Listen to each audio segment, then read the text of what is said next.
J'ai au cœur cette parole de Jésus au Mont des Oliviers, veillez. Veillez, une parole qui prend plusieurs sens complémentaires.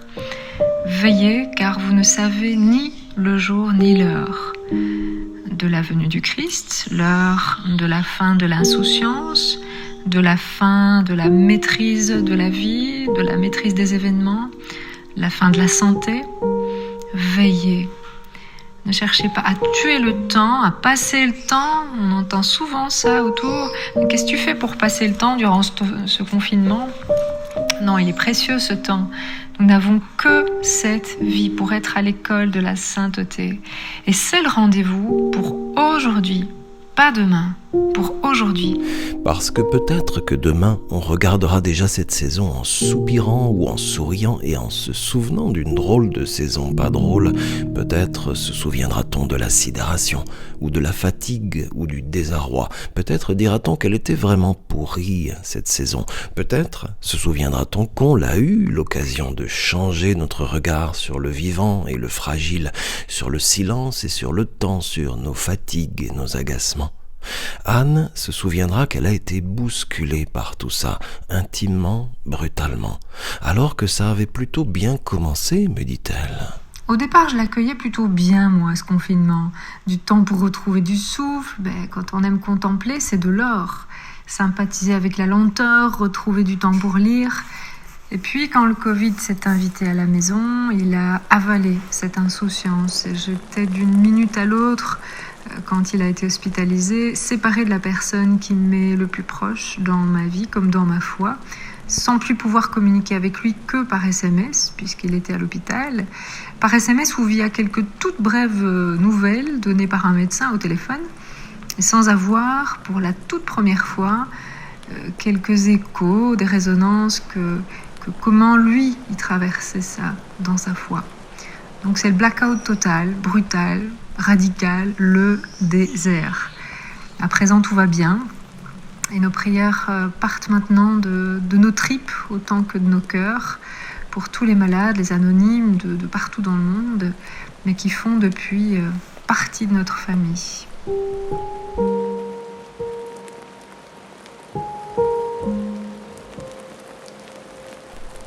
C'est le moment de redécouvrir d'autres formes de bonheur, dit le philosophe Joseph Skovanec, d'autres façons de vivre notre relation au monde et aux autres.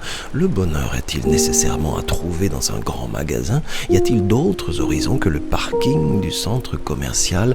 Peut-on prendre ce temps maintenant pour imaginer autre chose, une autre densité pour notre spiritualité, une autre matière d'espérance ?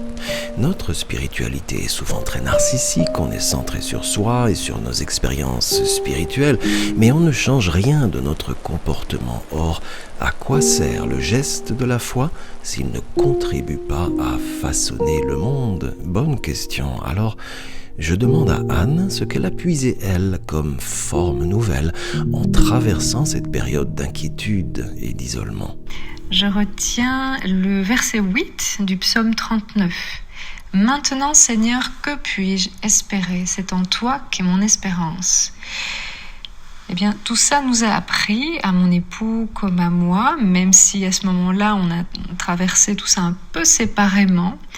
Ça nous a appris à ne plus chercher notre solidité propre, à ne plus chercher en soi-même, parce que à la croix, on ne maîtrise plus rien. C'est plus le moment de chercher assurance en soi-même.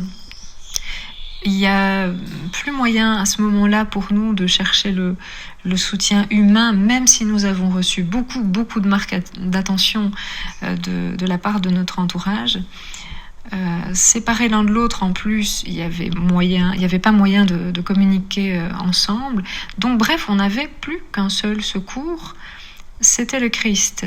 C'était soit cette fuite en avant vers lui, soit de s'écrouler, tout simplement.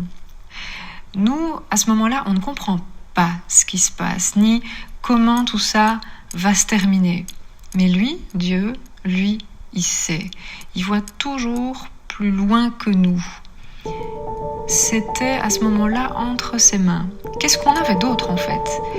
Et c'est seulement à partir de ce moment-là, à partir de ce « Ok, je joue le jeu, je jette tout en toi, je te donne tout ça », c'est seulement à partir de ce moment-là qu'une certaine paix a pu être retrouvée pour continuer la route.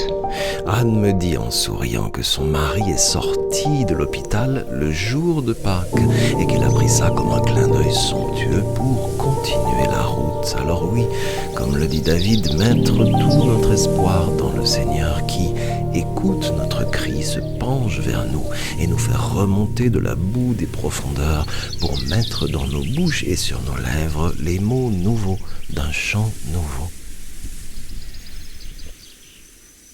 Attention, la Bible peut faire gravement du bien à la santé. Elle ne contient ni diluants, ni agents toxiques, ni substances allergènes.